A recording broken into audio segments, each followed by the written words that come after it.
It's important to know how habits work when you're strengthening your conscience. When something is new, it requires your conscience to focus on the new task.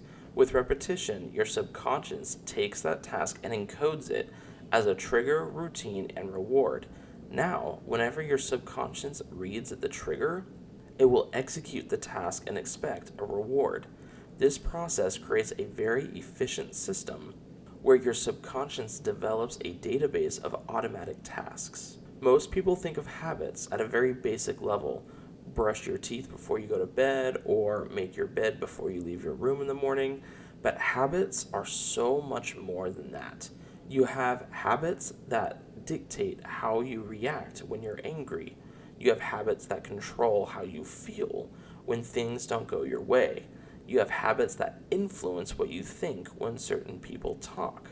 All of these habits and micro habits together build out your character. So, who you are as a person is really the total of all of these habits that have been built over the course of your life. So, when you do things and claim, "This is who I am and I can't change," that is incorrect. You are acting based on all of these micro habits. Your subconscious is just running its programming. This is good news because this proves that you can change. The more you strengthen the conscience, the more you can become the person you want to be. This is why you feel stuck being who you are, because your subconscious character is running all these programs without the balance of your conscience. Your subconscious is defining your life, and all of these little programs are creating your future, but your conscience can step in and change your habits and change your character through the same process we talked about earlier. This is the power of mindset mastery, understanding how your mind works so that you can consciously intersect the process and do what you want to do instead of leaving it up to your subconscious's programming to try and figure out.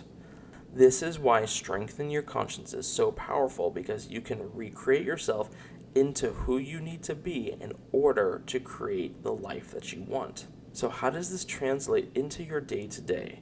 Well, if you want to be a better parent and stop yelling at your kids, you could use this knowledge to have your conscience keep your subconscious in check. Knowing that yelling at your kids is a subconscious habitual response, you can make a conscious choice to catch yourself before it happens and ask yourself a question before you yell.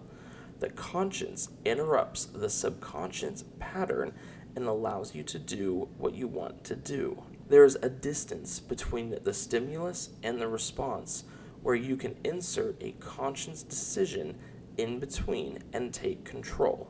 Or are you trying to break a porn addiction? When you feel the desire spike and your subconscious begins to trick you into following through with your pattern, you can consciously interrupt that pattern and go do something else. Keep doing that, and you will take the original pattern and replace it with your new one. This is the key to change, and this is how all of these ultra successful people are able to change themselves into the person or persons who work super hard, who learn all of these difficult skills, and who really ultimately learn how to delay gratification. This is the key to it all. Build out your character like in a video game by consciously interrupting bad habits and replacing them with good ones.